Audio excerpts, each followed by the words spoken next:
So before we sit, say hi to your neighbor. Say welcome to Revelation. If you notice, my wife is not here. And some of my family, a lot of us are not here. Because actually, we have an event today We have an event today in Pasig. So please pray for that too.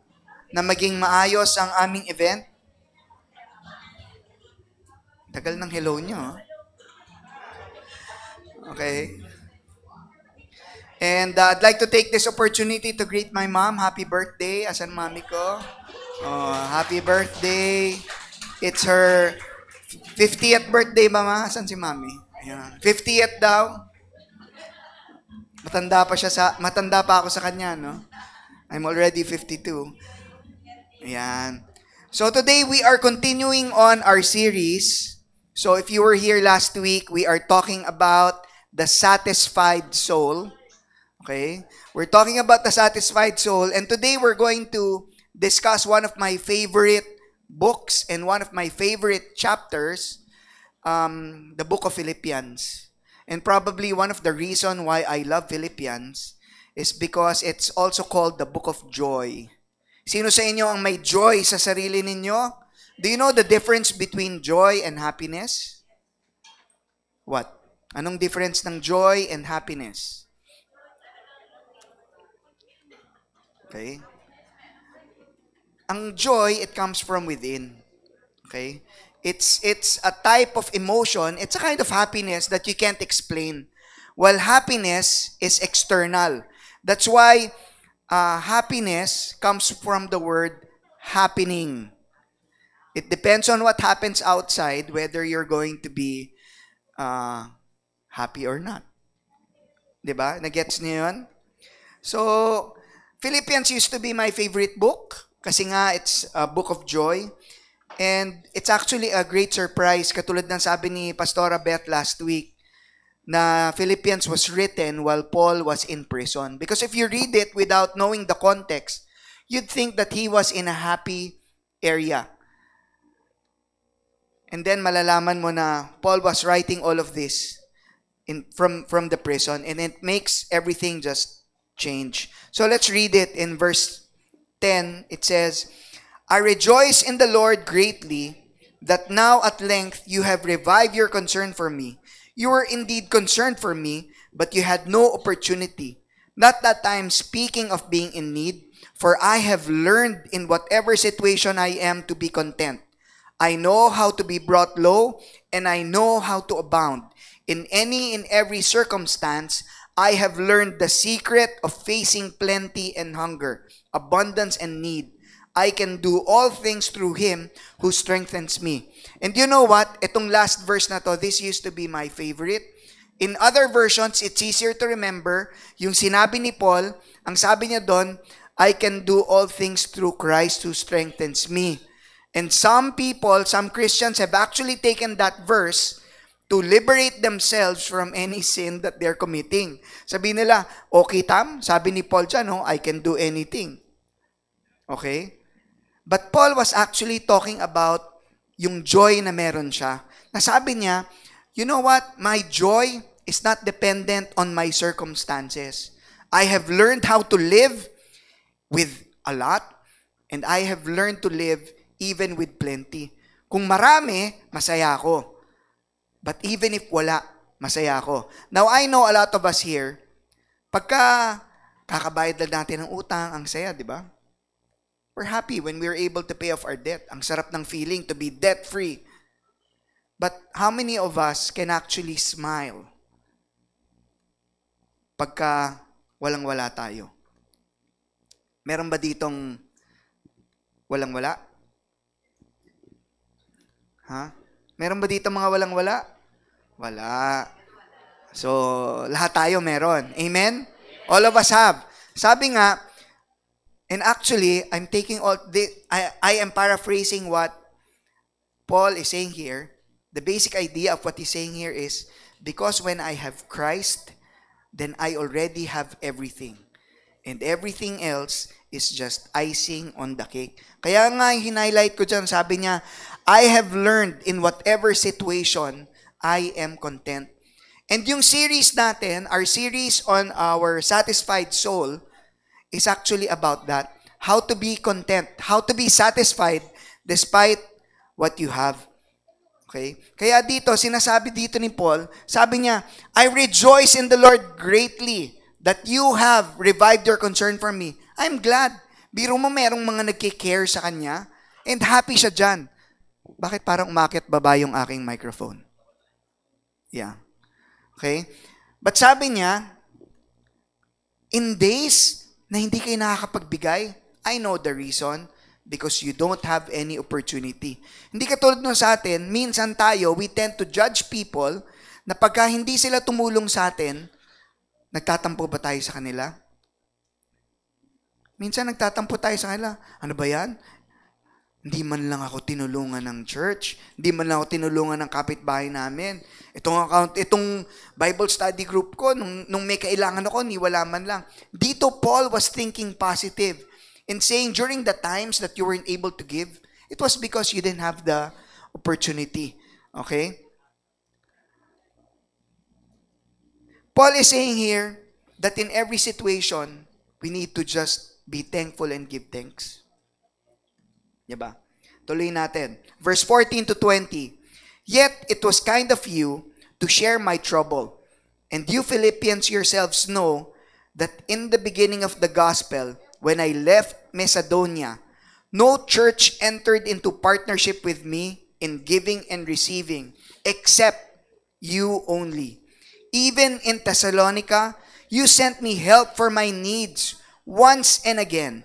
Not that I seek the gift, but I seek the fruit that increases to your credit. I have received full payment and more.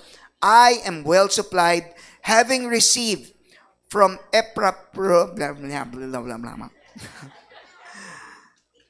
the gifts you sent, a fragrant offering, a sacrifice acceptable and pleasing to God, and my God will supply every need of yours according to His riches and glory in Jesus Christ.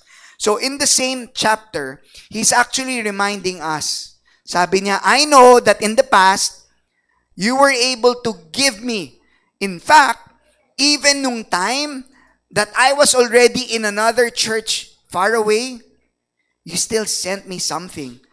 During the times na yung ibang mga church plants ko, hindi na sila nag-support for whatever reason, okay? Kayo ang kaisa-isang tumulong sa akin. But he reminds them, I'm not giving this letter to you dahil humihingi lang ako ulit. Di ba? Hindi si Paul katulad ng iba na nandyan pag merong natatanggap, pero pagka wala na, ayaw na nila. Magtatampo na. Dito, si Paul, sa hirap at sa ginhawa, sabi niya, I simply wanna thank you and wanna tell you that you were used. Because why? Ito yung mindset that Paul wants to impart to us. Basahin nga natin ulit yung 19. And my God will supply every need of yours according to His riches in glory in Christ Jesus. Okay? Ang sinasabi niya dyan sa atin, the mindset that we need to have is that God will supply all our needs. Tell your neighbor that with conviction, God will supply all our needs. Parang walang nagawa. You have to do it. Tell your neighbor, God will supply all your needs. Meron ba kayong needs? Do you have needs? Everybody has needs. And I want you to know, God will supply all your needs. Amen? Pero here's the catch. Here's the catch. Okay? Sabi ni Paul, hindi dyan nagtapos. Sabi niya, His way. His way. It means His timing and His style. Okay? Sometimes He will do it in very unusual way. He may use people you don't know. And minsan, gumagamit din siya ng mga tough circumstances. Just like, kinikwento ko kanina kay Pastor Alex that 2 weeks ago, we received not so good news that there was someone that lent us yung warehouse nila. Big warehouse. They've been lending it to us for 2 years for free. Amen. Bayat, no? It's in a prime location behind Robinson's Magnolia. But he gave us a news. Sabi niya, Pastor, I have bad news. Someone is getting the property, so you have to move out in less than 2 weeks. Ang dami namin gamit doon, hindi namin alam. Saan naman namin dadalhin yun? Okay? But I remember, and I told God, Lord, you've done this before. You know how paano namin nabili tong property na to? It was because a Christian brother did the same thing to me. Binigyan lang kami ng 2 weeks to vacate yung property. During that time, nagre-rent kami. So during that time, we were praying. Meron kaming dating nagda-drive for us na sabi niya, Pastor, baka gusto nyo, binibenta ng mabilis daw tong bahay na to. Sabi niya, actually, nag-down payment na yung buyer. But maybe kung mag-o-offer ka ng a bit more kasi presyong palugi, maybe he will give it to you. So, nabili namin siya in an instant and we didn't know that God had planned to build a church. Binili namin to before, I think it was about 5 million. Okay? And marami nagulat kung magkano lang ginastos namin in putting this up. But right now, if we sell this property, maybe it would be at least 10 times more. Diba? Grabe si God. So, nung nangyari na naman yan, I already knew. Sabi ko, God, I'm not scared. And I know, if ever na matakot man ako, I'm scared of the big thing you're about to do again. Because I know your hand. 2 weeks, ang hirap niyan. So, sabi ko dun sa owner, I told him, I'm going to do my best to find a warehouse. Because it's not gonna be easy. And right now, we're very busy with events. So, out of my panic, I started thinking, saan naman ako kukuha? At naisip ko, sabi ko, wait, yung lolo ko meron siyang property sa Antipolo. Okay? Maybe, God is sending me there. At least, kasi, yeah. So, usually, ayokong puntahan yan because I don't like driving. But because I was forced to do it out of my comfort zone, sabi ko dun sa auntie ko na lang, sabi ko, auntie, ipit ako I need a place to put up a warehouse ng mabilisan. Kahit lagyan ko na lang ng tent, lagay ko lang din yung magagamit, pinuntahan ko. Sabi niya sa akin, John, no one has gone there. No one knows where it is. And it's probably in a mountainside na panay mga high, mga grass, mga matataas na damo. No one has maintained there maybe for the past 20 years. Pero more than 20 years na palang hindi napupuntahan yan. So, sabi ko, okay lang. Wala naman akong choice pang bili. Para at least inisip ko, pwede kong i-rent or something to use it habang hindi pa siya nabebenta. Temporary lang. But to cut the story short, so I went there and I was surprised. Kasi yung place, hindi pala siya talahib. It was in an exclusive subdivision. Similar to parang yung mga pang high-end na Ayala, Alabang, mga ganyang klaseng mga lugar. So, after that, tinanong ako ng auntie ko. Sabi niya, oh, John, how did you find it?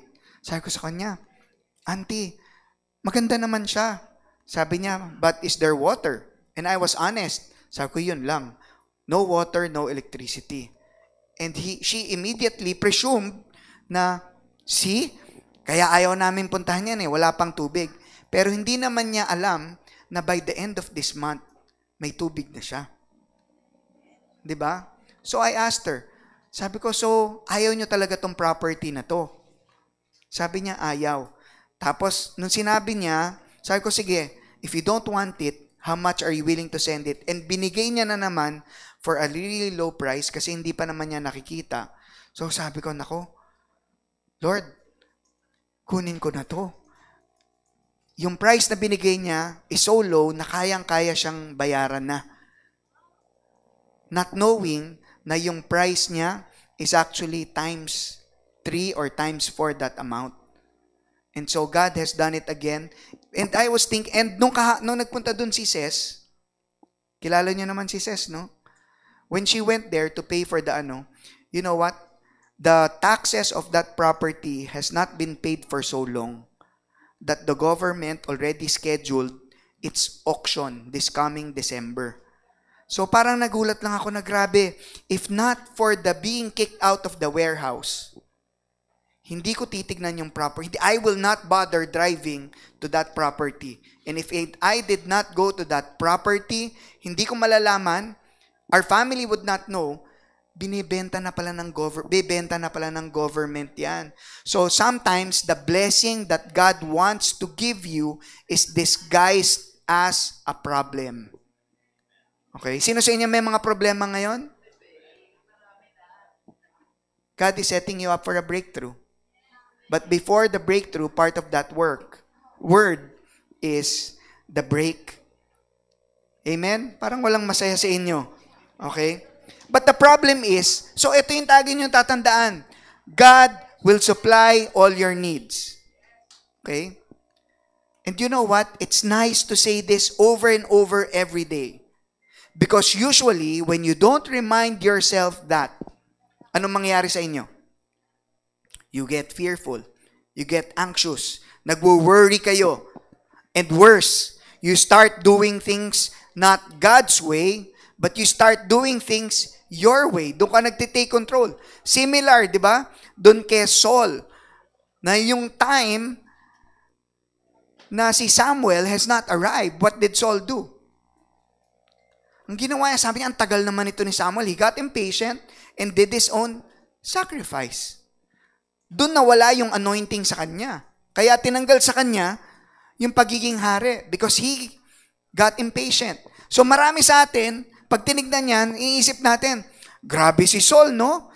But you know what? In reality, we are like him. We don't wait for God's timing. We move on our own. Amen? Yung word na contentment, sino sa inyo ang nandito last week? Who were here last week? Diba? Pastor Beth was talking about contentment.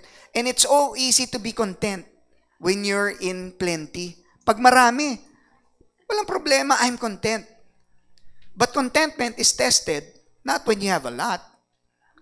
Ang pagiging kontento natitest pagka tama lang or kulang. Di ba? Pagka kunyari nakikita mo, yung bank account mo lumiliit. Pag tinignan mo yung cabinet, uy, konti na lang ang food.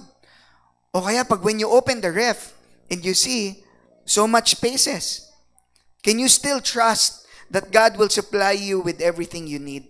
Tandaan mo yung word dyan, ha? Supply you with all your need. If you need it. Hindi not everything you want. So when that time comes, that things are depleting, okay, then that is when faith and trust comes in. Pagka always in plenty ka, then there's no space to exercise your faith. And when I say contentment, I'm not only talking about finance and material things, because there's many areas of contentment. And one of them is yan yung common, that's material. Material, yan yung pera, yung gadget. Pagka ikaw yung type na pagka may lumabas na bagong phone, kailangan meron ka nun, well, you're not content in terms of material. Or yung iba naman, kailangan, I need to own more. Kailangan meron kang backup of the backup of the backup. Kailangan pag nasira, meron agad kapalit. And sometimes ako, I'm guilty of that. That's why pinagpe-pray ko, Lord, is this really for me? Diba? And maybe dito sa atin, hindi common kaya dito yan? Meron? Diba? How about yung second one? Yung others, hindi sila makontento in terms of experience. Kailangan alis ng alis. Pagdating dun sa mga shows na kailangan mapanood, Some, hindi sila content in terms of achievement. So, yan yung mga career. Sobra silang driven. They don't care kung meron silang mga nasasagasaang mga tao. Importante, they are going to excel. In terms of their personal goals, other areas, napapabayaan na nila. They're so focused on their career that they're already, napapabayaan nila yung mga ibang bagay. Hindi na nila maasikaso. Hindi na sila nakakapag-church dahil sa mga work nila. Okay?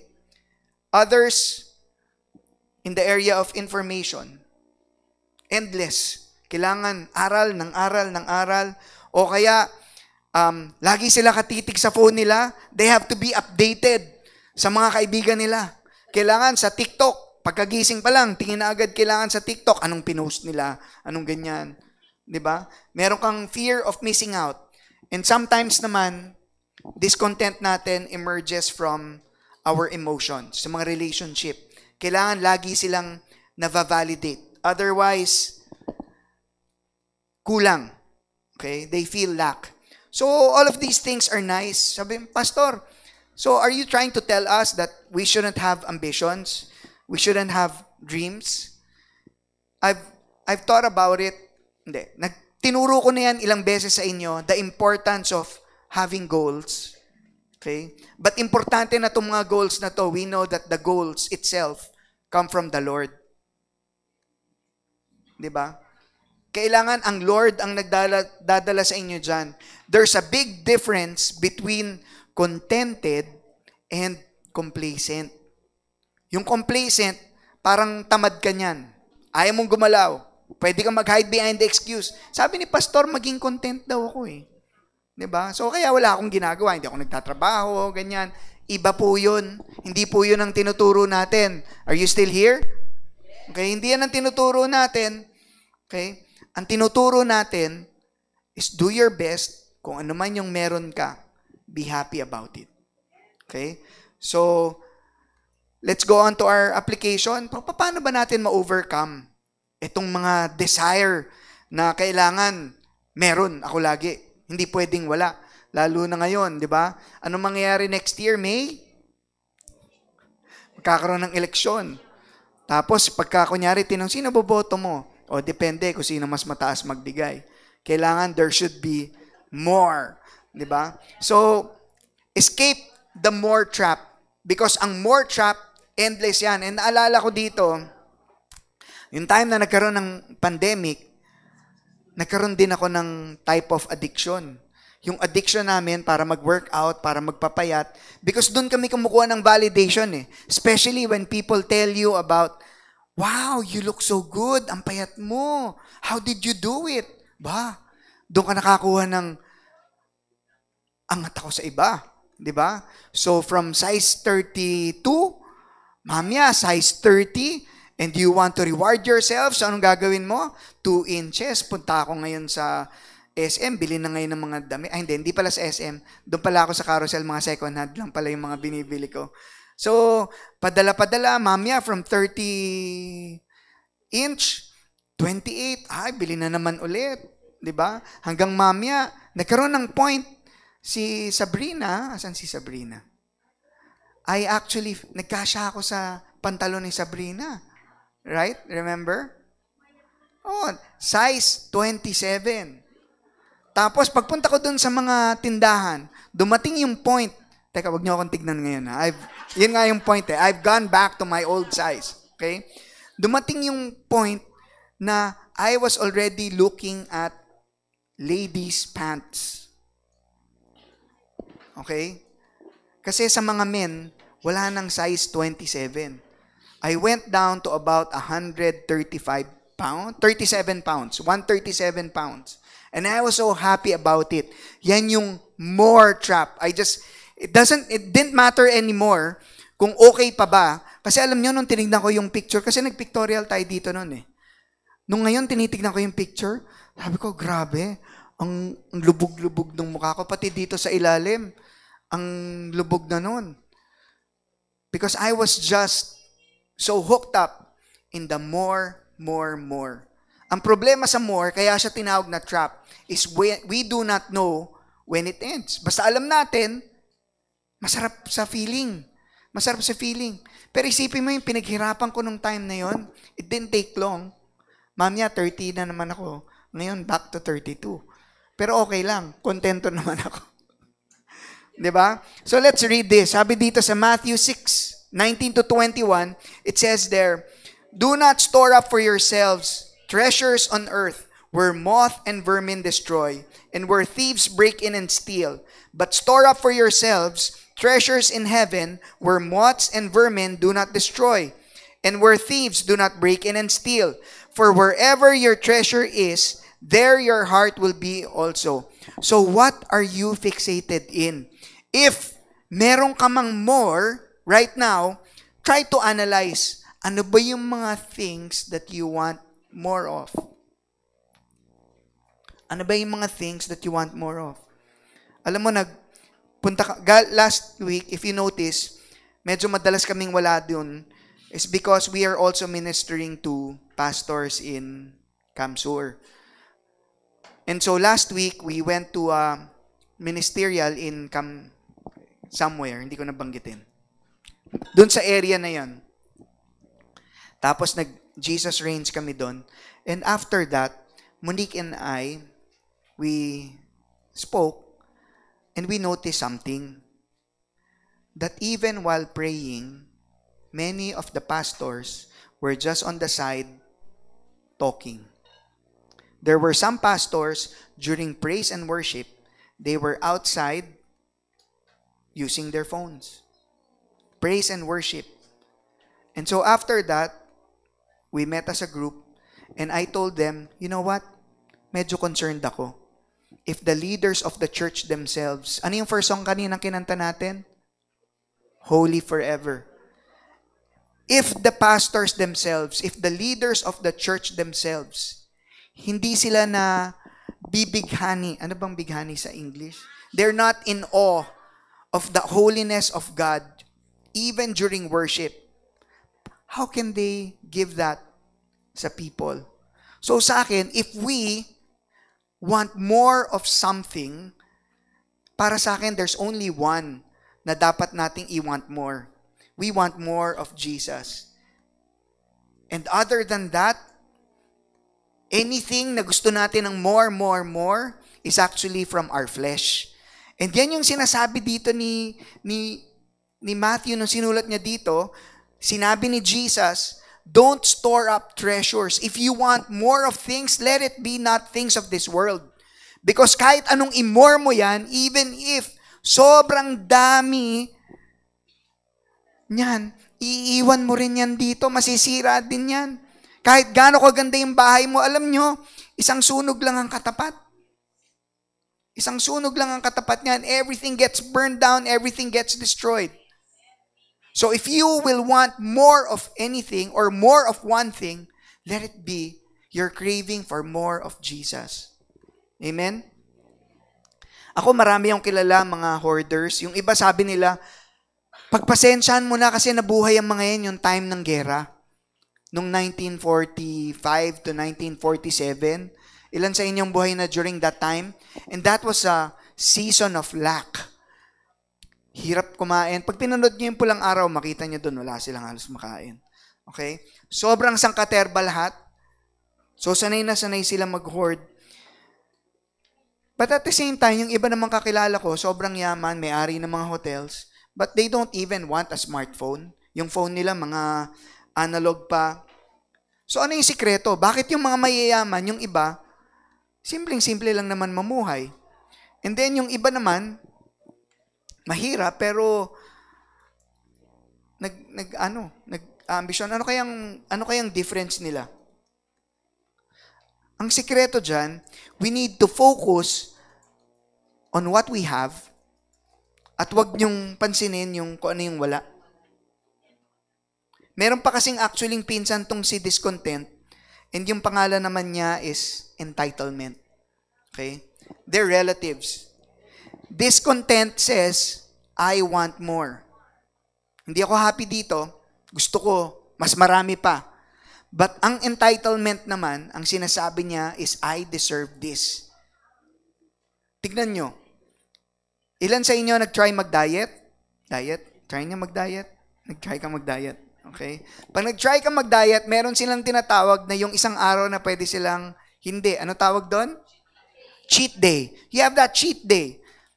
And you know what? Cheat day is not good. It's bad. Why? Because that's entitlement. You're thinking, because I disciplined myself eating, I have one day that I can just let go. But usually, what happens during that cheat day is that everything you work for the past 6 days, you just catch up. Diba? Binabawi nyo lang doon sa isang araw ng cheat day.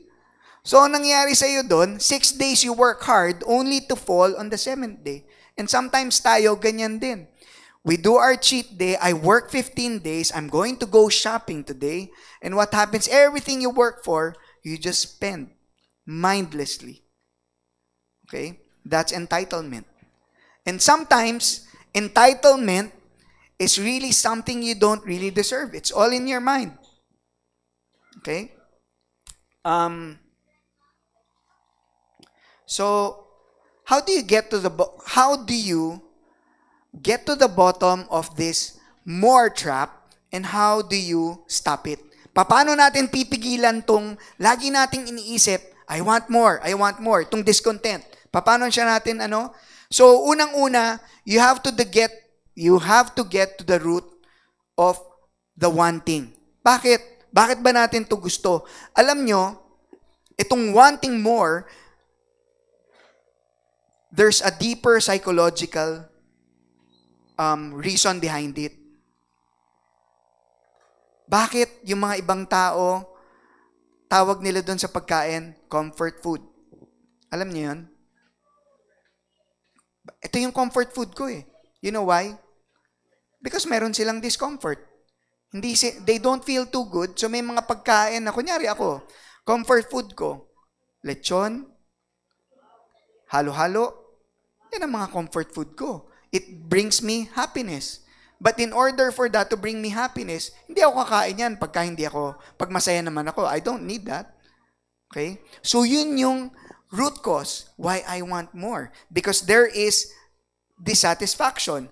I need validation. I need security. And rather than look on God, what I do is I look at it, dun sa kanina mga binanggit, naghahanap ako ng validation through my relationships. Kaya nung kabataan ng inyong pastor, ako ay babaero. Bakit? Wala akong validation from the Lord. I was looking in the wrong places, so I was getting validation from relationships, from getting titles, from the clothes that I wear. Yun yung nagpa-validate sa akin. Para matago ko yung mga insecurities ko, I was doing that. So that's the root cause. Yung pangalawa naman, kailangan maging patient tayo sa pag-aantay. Okay? Be patient in getting. Huwag tayo maging impulsive. You know what? Pagka ikaw impulsive ka, and I'm talking especially pagdating sa mga teens, pag nagmadali kayo sa paghahanap, for example, ng inyong jowa, it's not gonna be God's best. Your best and God's best is different. God's best will lead to happiness. Yung best nyo will lead to heartbreaks. Okay? But in order to get God's best, pwedeng yung God's best not only in jowa, pwedeng sa trabaho, pwedeng sa church, pwedeng sa ministry. Okay? Minsan, kinakailangan natin mag-antay. We wait upon the Lord. It's like bata. Okay? Si Ziva, mahilig yan pumunta ng McDonald's. Pag nag-McDonald's yan, isa lang ang gusto niyan.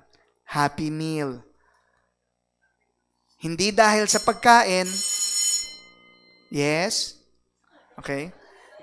Hindi dahil sa pagkain siya nagpupunta ng McDonald's. It's because, ano ba yung panghuli sa mga bata sa Happy Meal? Ano yung gusto nila doon? It's the toy. You pay more. Okay, you pay more for that Happy Meal. Yung sigurong dapat 100 something lang, 200 plus pag Happy Meal. And the toy is something na pinaglaruan mo, mga 10 minutes, ayaw mo na. Bakit? Pangit naman yung toy eh. Tama, sino ba yung nag-work dito sa McDo? May wala bang mga nag-work dito sa McDo? Ikaw nag-work ka sa McDo. Di ba yung Happy Meal, maraming ano? Tapos ngayon, meron na silang ginawa ngayon sa McDonald's. Ngayon, ang Happy Meal, hindi ka na pwedeng mamili. Tapos sabi ko, alam ko tong style na to eh. Lahat ng mga tinira-tiran at pinagpilian, yan na ngayon yung binibigay nila. Di ba? Para lang mawala sa inventory. Pero, alam nila that kids are impulsive. Pag nakakita ng McDonald's, Daddy, Happy Meal. Ako naman, bigay. Di ba? So, yan yung nangyari. So, dapat, be patient in getting why. Because probably, easily, baka naka-15 Happy Meal na siguro si Ziva the past years. Isipin mo kung pinag-ipon-ipon mo yon, magkano yung difference kung 100? 50 times 100, magkano? 5,000. Di ba gandang laruan na sana yung nakuha mo? Di ba? But because you can't wait and you want it now, wala. Ang nakuha mo, isang kaderbang Happy Meal toy. Nagets ang point? Okay. Third, para matigil mo tong more trap so that you can stop it, you have to be aware that there are consequences for being in that more trap. And ano yung consequence na yan? You know what? If you want it now, or if you want more of something, it will lead to your stress. Okay? It will lead to your stress. May mga workers kami sa Kamsur kasi may pinapagawa kami doon na warehouse. At alam mo, you know what time they start working? 6 a.m. Tapos, tumitigil sila sa work 8 or 9 p.m. Tapos meron dong CCTV, tinitignan ko kung talaga nag-work sila. Masisipag. But today, yesterday, nag-message yung caretaker namin doon. Sabi niya, nagtatanong sila kung pwede raw sila magpahinga today. Sabi ko, I think dapat lang. Kasi grabe naman yung sa kanila. Bakit? Kasi meron daw silang pinag-iipunang motor. Pero not to the point na patayin mo yung sarili mo at magkasakit ka. Yun lang yung iniisip ko doon sa kanila. Yes, okay na masipag. But you also need to rest. Kasi kung itodo-todo mo yan at ikaw ay mamatay, aanhin mo yung motor. Di ba? That's the point. Because the more has consequence. Pag yan ay para sa'yo, God will give it at the right time. But when you want to play God, then you have to put yourself in overdrive, and that's where the stress comes in. That's where anxiety comes in. You know what? Kanina, sabi nila, yung mga tao na nandun sa Ultra, kasi nga we have an event, marami pa raw problema. And so I prayed. Sabi ko, Lord, take care of them. Kung ano man yung mga problema, ayusin mo. Cover the eyes of our client that they will not see the flaws. But, kung eto na talaga, ang last event namin sa kanila, dahil napangitan sila sa event, then I left it to you. Ikaw ang bahala dyan. I thank you for the season na binigay mo sa amin yan. Diba? Dapat ganun lang yung attitude natin. So after I prayed that, hindi na ako stressed. I'm gonna do my best. After nito, tatakbo ko doon. I'm gonna do my best to make it as pleasing as possible to them. But I know God will give me everything I need in His way. Amen? Yan. And then last, ilagay mo sa isip nyo yung importance, I need to break this cycle. Because sometimes the things that we are addicted to, tayo mismo, ayaw natin pang mag-let go. At kung alam natin, na nako, ginagamit ko pala to para i-cover up yung aking mga insecurities because I need the validation. Okay? Ito palang impulsive. It makes me compromise. Kung ano yung binibigay sa akin ng Panginoon, yung God's best, nagsisettle pala ako for God's second best. Or minsan, wala, malayo talaga dun. So napapahamak pala ako dun. And itong pag gusto ko na ngayon na, it's just making me worry na hindi naman dapat. It's stressing me out. Then, you will accept na I really need to let this go. And usually, hindi pwede yung slow down na lang muna. Minsan, kailangan abrupt. Bakit? Kasi minsan, pag nag-slow down, hindi mo mapapansin, nagpipick up na naman. Kasi once you cut it, madaling ma-identify pag nandyan na naman yung presence niya. Di ba? Parang alak yan eh. Pag ikaw, alcoholic, okay? Pag alcoholic ka, and then tinigil mo talaga lahat, black and white. It's either you're drinking or you're not drinking. Di ba? Pero pag dahan-dahan niya, hindi naman yan i-measure mo. Sige, isang glass, kailangan saktong-sakto. Di ba? You'll always find an excuse para dagdagan mo yan ng konti. Okay? So when you break the cycle, make it immediate. Tandaan nyo, comparison is the greatest killer of contentment. Okay ka naman eh. Until you started comparing. Nung nakita mo, di ba, para kunyari, nag-drawing ka, wow, ganda. Nung tinignan mo yung mas maganda yun sa'yo. Ay, hindi na ako happy dun sa akin. Huwag ka nang tingin ng tingin dun sa iba. Focus on your own race. Sabi nga ni Paul. Di ba? Huwag mo nang tignan kung anong bago dun sa kapitbahay. Huwag mo nang tignan kung saan nagpunta yung mga kaibigan mo, saan sila nag-spend ng vacation. Iba naman yun sa'yo. God will give you everything you need in His way. Diba? Ano nangyayari pagka pinapangunahan mo siya? Yan, nalulubog ka sa utang. Diba? Hirap na hirap ka tuloy kasi hindi naman para sa'yo. Inangkin mo eh. Okay, number 2. You have to discover or identify your true needs. Sabi sa Genesis 25:29 to 34, once when Jacob was cooking stew, ano yung stew sa Tagalog? Ano yung stew? Alam ko yung beef stew eh. Ito kasi lentil stew to eh. Ano yung lentil sa Tagalog? Alam mo ba yung lentil?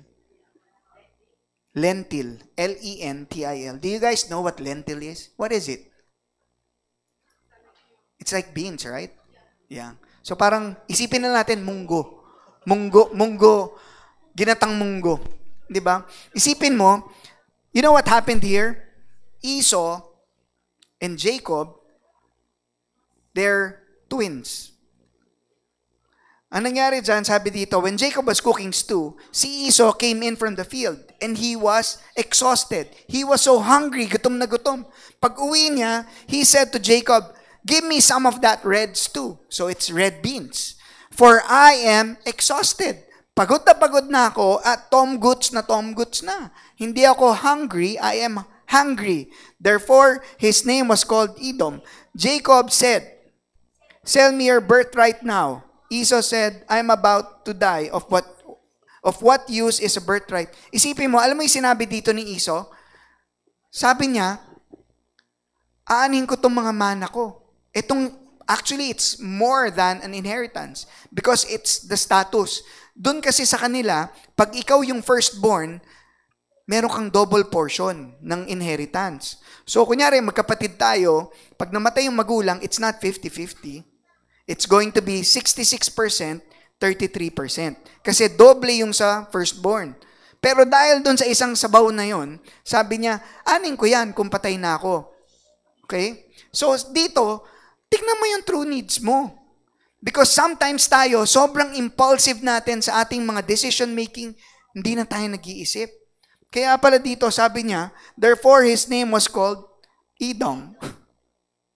Because I think it was a dumb decision.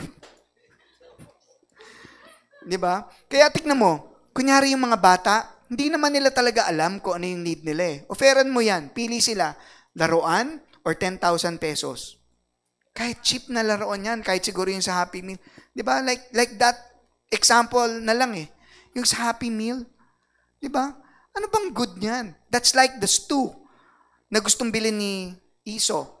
And you know what happened there? Dahil doon sa pagbenta niya ng stew, if you read yung New Testament, every time mini-mention ang yung list of yung mga descendants, ang binabanggit, Kunyari, pag dinedescribe nila si God, God, the God of Jacob.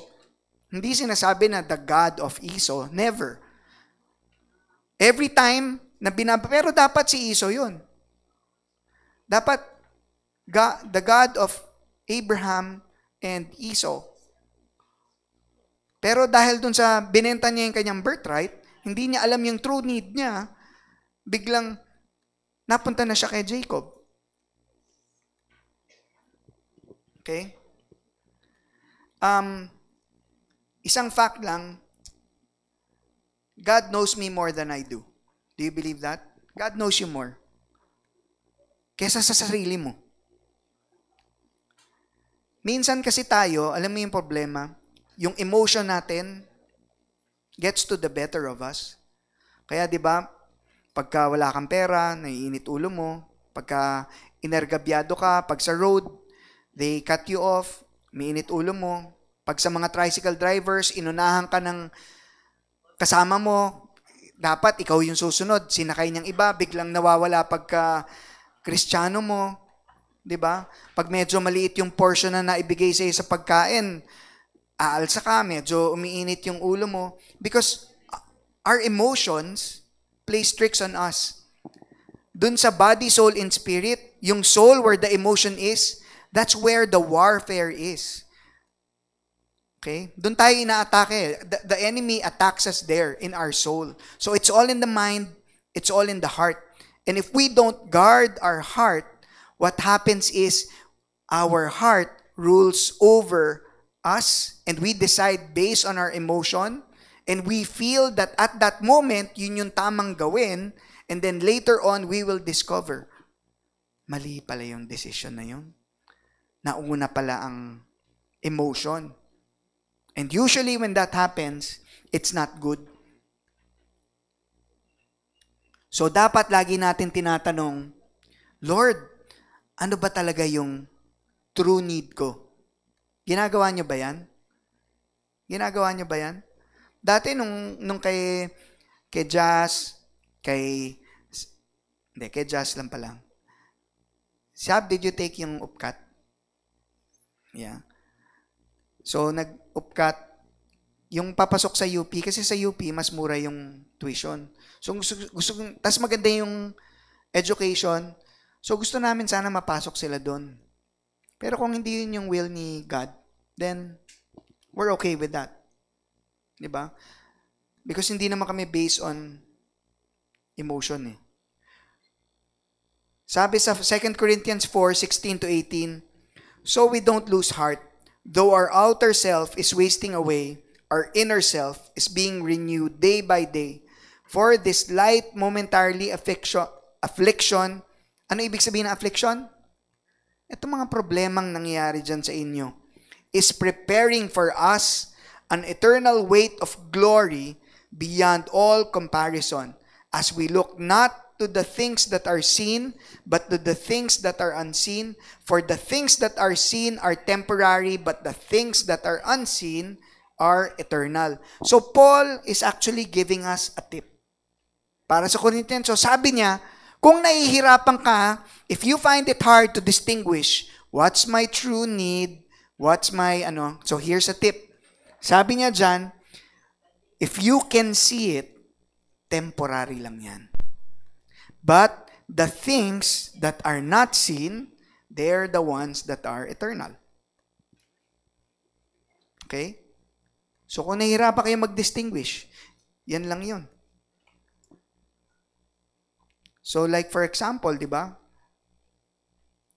Recently, tuwan-tuwa ang Pilipinas kasi meron tayong napalanunan. 2 gold medal. And we celebrated. Okay yun. Di ba? Anong pangalan nun? And we celebrate with him. But you know what? Perhaps 20 years later, no one will remember. No one will remember. Kasi things that you can see, they fade. But things like salvation, hindi mo makita yan, they're the things that really matter. Last, trust God's plan. Okay? Trust God's plan. Sabi dito sa Philippians 4:6-7, don't be anxious about anything, but in every situation, by prayer and petition, with thanksgiving, present your request to God, and the peace of God, which transcends all understanding, will guard your heart and your minds in Christ Jesus. So, pagka ikaw, nagtitiwala ka sa plano niya, then yung plans mo, it's always subject to change.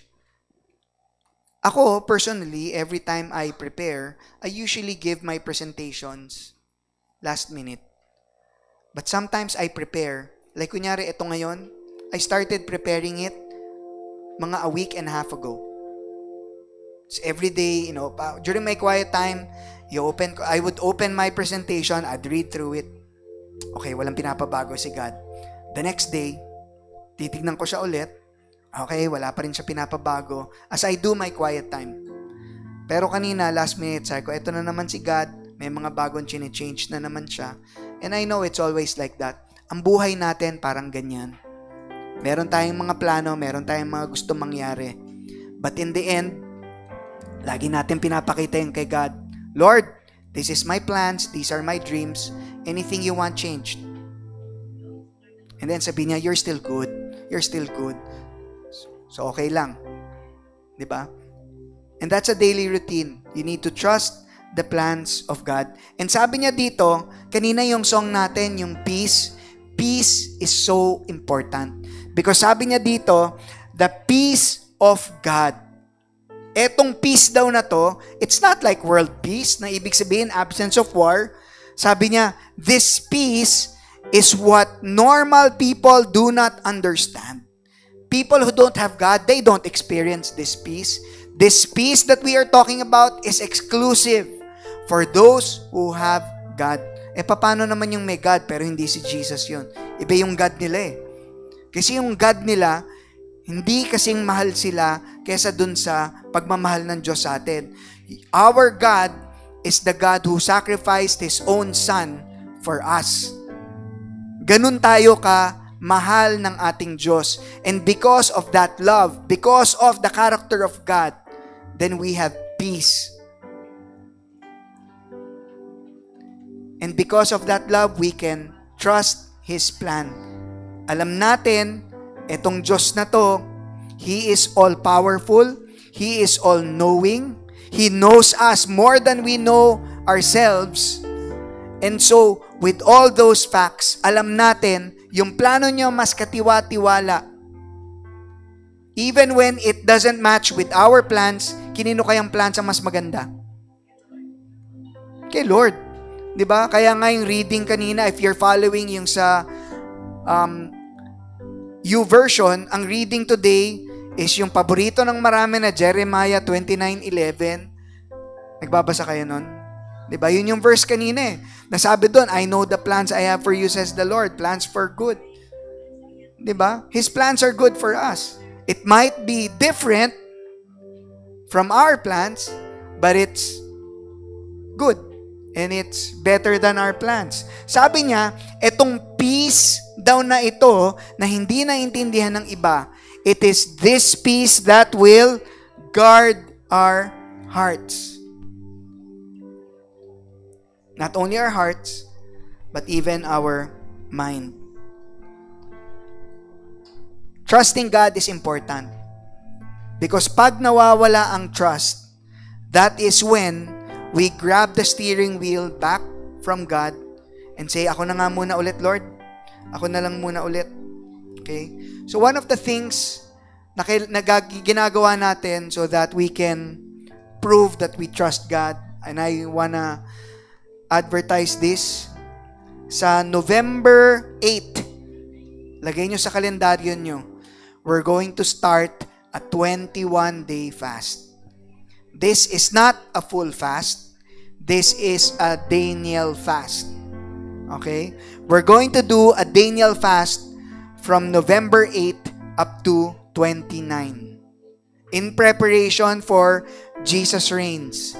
At kaya siya tinawag na Daniel fast, it's because of Daniel 10:3 where it says, I ate no pleasant bread, Neither came flesh nor wine in my mouth, neither did I anoint myself at all, till 3 whole weeks were fulfilled. So 3 weeks is how many days? 21 days. So it's a 21-day fast. Pwedeng kumain, pero gulay. Okay? Pwedeng tofu, bawal ang prito. Okay? And during this time, bakit pumasok naman to? And nandun tayo pinag-uusapan sa trust. Diba? Because during this time, we're going to trust the Lord. We're going to hold on to His Word. That, Lord, Ikaw ang kailangan ko eh. Mas maganda ang plano mo sa akin. Yung recipe mo, mas maganda yan para sa akin. So we're going to trust God that there will be breakthroughs during this 21 days. Okay? At ididisiplina rin natin yung ating sarili. So application, identify natin yung ating true desires, know what's good for you, kung ano hindi. Practicein niyo yung gratitude, be thankful. Okay? Be thankful of everything. In plenty or in lack. Tapos i-trust niyo yung plano ng Diyos and make sure na hindi lang tayo panay salita. Yan yung ibig sabihin ng aligning actions with faith. Faith, sabi nga ni James dito sa 2:17, because faith without action is dead.